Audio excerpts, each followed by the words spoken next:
Hello everybody, today we're going to see the conditional type 2. But before we start, let me ask you a question. What happens if you heat ice? Any ideas? Well, if you heat ice, it melts. So remember, as we have seen, that's the conditional type 0. The zero conditional consists of two clauses, the if clause and the main clause. For the if clause, we have the if plus the present simple. For the main clause, we have the present simple. We use it to talk about things that are always true, like scientific facts.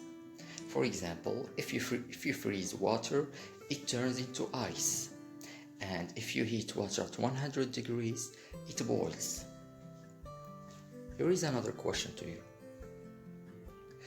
What will you do if you win the lottery? Any ideas? Well, for example, if I win the lottery, I will travel around the world.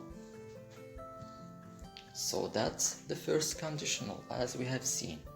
So its form consists of if plus subject plus the verb in the simple present. That's for the if clause.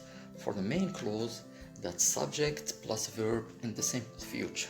Simple future, that's will plus bare infinitive. For example, if I win the lottery, I will travel around Vietnam.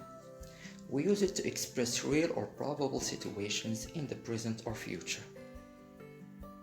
So now we move on to the second conditional, or conditional type 2. Its form. In a type 2 conditional sentence, the tense in the if clause is in the simple past, and the tense in the main clause is the present conditional. And I'm going to explain what is the present conditional. So we have if clause, main clause. For the if clause, that's if plus simple past. For the main clause, that's the present conditional. For example, if it rained, you would get wet. If you went to bed earlier, you wouldn't be so tired. The present conditional. So the form of the present conditional, that's the present conditional of any verb, is composed of two parts. The modal auxiliary would plus the infinitive of the main verb without to. That's bare infinitive. So for the affirmative, I would go. Negative, I wouldn't ask. Interrogative, would she come? Interrogative negative, wouldn't they accept?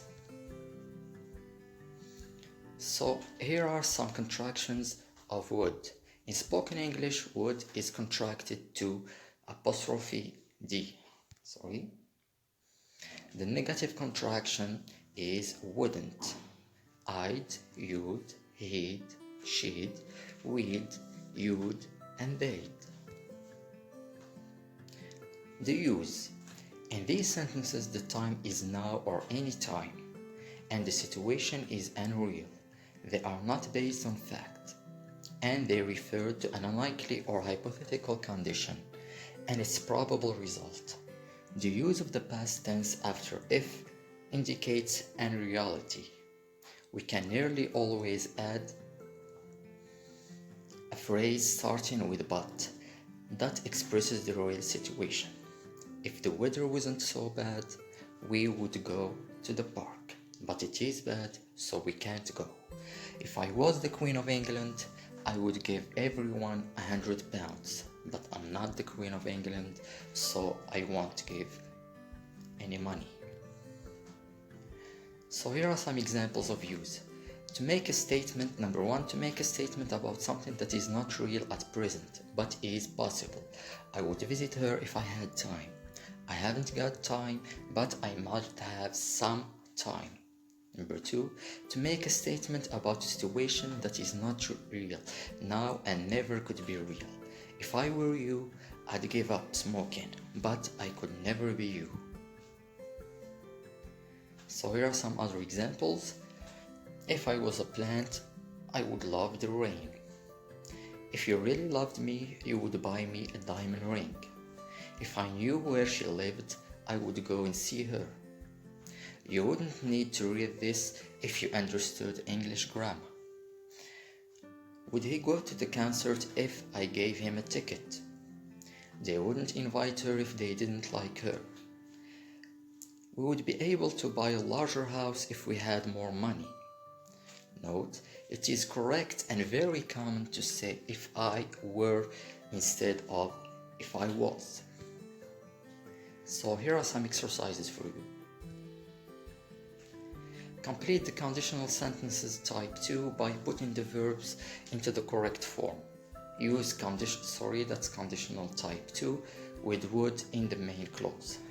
For example, if we have, so it becomes if we had a yacht, we would sail the 7 seas. And you do number 2 and 3. Number 4, 5, 6, 7, and 8. You can pause the video to do the exercise. Exercise number 2. Put the verbs in the correct tense using the negative. Okay. And that's it for our lesson today. Thank you and good luck.